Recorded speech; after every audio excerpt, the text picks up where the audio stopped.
నమస్తే, నేను మీ జోషిని. జేఎన్ఎన్కు స్వాగతం.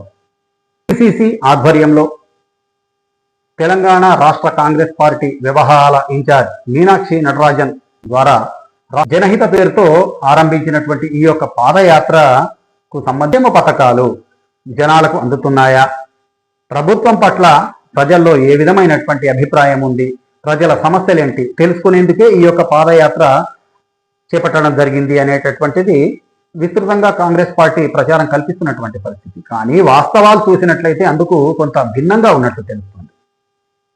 అధికార పార్టీకి సంబంధించినటువంటి ముఖ్య నాయకులు వచ్చి జనాలను అడిగితే వాళ్ళు వాస్తవాలు చెప్తారా అండి?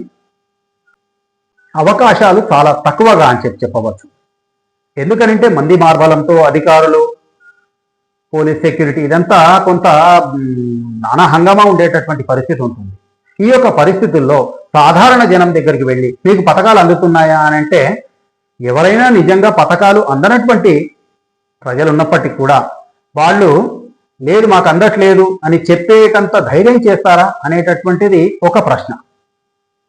సరే, కొంతమంది ఎవరైనా ధైర్యం చేసి మాకు పథకాలు అందుతున్నాయా అందట్లేదా అనేటటువంటి విషయాన్ని చాలా స్పష్టంగా సూటిగా చెప్పేటంత ధైర్యం చేస్తారు కావచ్చు. కానీ విఐపీలకు సంబంధించినటువంటి కార్యక్రమాల్లో వారు ఎవరితో కలవాలి, వాళ్ళని ఎవరు కలవాలి అనేటటువంటిది ముందుగానే భద్రతా దృష్ట్యా ముందుగానే డిసైడ్ అయ్యేటటువంటి పరిస్థితులు ఉంటాయి.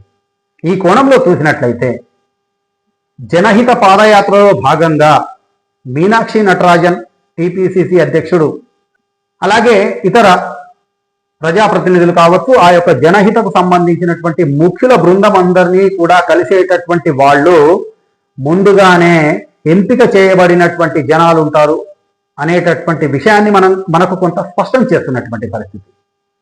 ఇక ముందుగానే ఎంపిక చేయబడినటువంటి జనాలతో కలిసి వాళ్లకు ఏం పథకాలు అందుతున్నాయి, ఏం పథకాలు అందట్లేదు అనేటటువంటి విషయాన్ని అడగడము, తెలుసుకోవడాన్ని బట్టి చూస్తే వాళ్ళని ఎంపిక చేసినటువంటి అధికార పార్టీ కాంగ్రెస్ పార్టీకి సంబంధించినటువంటి వాళ్ళని మానసికంగా పూర్తిగా పాజిటివ్ వేలోనే మాట్లాడాలి అనేటటువంటి కోణంలో వాళ్ళని సంసిద్ధం చేస్తారు అనటంలో అనుమానం లేదు కదా. అంటే ఉదాహరణకు ఒక నియోజకవర్గంలో ఈ యొక్క జనహిత పాదయాత్ర కొనసాగుతున్నటువంటి సందర్భంలో ముందుగానే ఎంపిక చేసినటువంటి జనాలతో వీళ్ళను మాట్లాడించేటటువంటి క్రమంలో మీకు పథకాలు అందుతున్నాయా, ఏం పథకాలు అందుతున్నాయి అనేటటువంటి వీళ్ళు వివరాలు అడగటం, వాళ్ళు మాకు అన్ని పథకాలు అందుతున్నాయి, ప్రభుత్వం చాలా బాగుంది అనేటటువంటి సంతోషకరమైనటువంటి విషయాలను వ్యక్తపరచడము అనేటటువంటి సహజంగా జరిగేటటువంటి తతంగమే.